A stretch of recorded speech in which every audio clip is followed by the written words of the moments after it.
শেখ হাসিনা ও তার পরিবার এবং স্বার্থ সংশ্লিষ্ট ব্যক্তি ও প্রতিষ্ঠানের ফ্রিজ করা ১২৪টি ব্যাংক অ্যাকাউন্টে ৬৩৫ কোটি ১৪ লাখ টাকা জব্দ করেছে বাংলাদেশ ফিনান্সিয়াল ইন্টেলিজেন্স ইউনিট।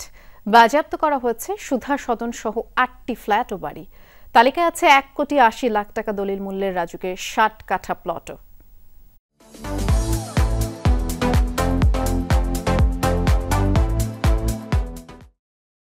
৬টি দেশে সাবেক প্রধানমন্ত্রী শেখ হাসিনা ও তার পরিবারের সদস্যদের নামে বিপুল সম্পদের খোঁজ পাওয়া গেছে বলে সম্প্রতি জানান প্রধান উপদেষ্টার প্রেস সচিব। তিনি জানান, এরই মধ্যে দুটি গোয়েন্দা সংস্থার প্রতিবেদন দুর্নীতি দমন কমিশনে দেওয়া হয়েছে।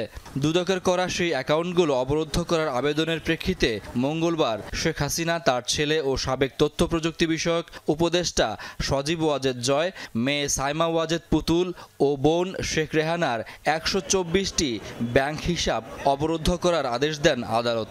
ঢাকা মহানগর জ্যেষ্ঠ বিশেষ জজ মোহাম্মদ জাকির হোসেন এই আদেশ দেন।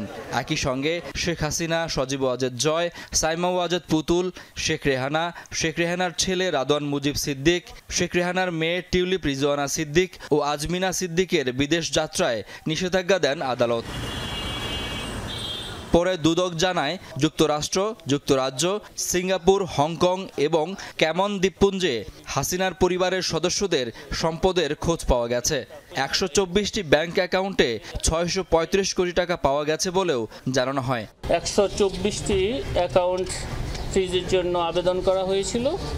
আমরা কিছুক্ষণ আগে জেনেছি এই ১২৪টি অ্যাকাউন্টে যে অর্থে রয়েছে সেটা বিজ্ঞ আদালত থেকে সে বিষয়ে অবরুদ্ধকরণের আদেশ প্রদান করা হয়েছে।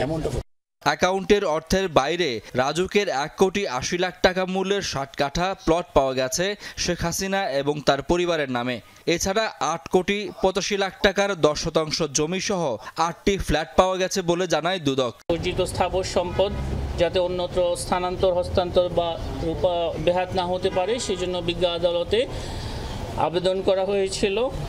সে আবেদনও আমরা কিছুক্ষণ আগে জেনেছি, সেই আবেদন বিজ্ঞ আদালত কর্তৃক গৃহীত হয়েছে এবং সেগুলো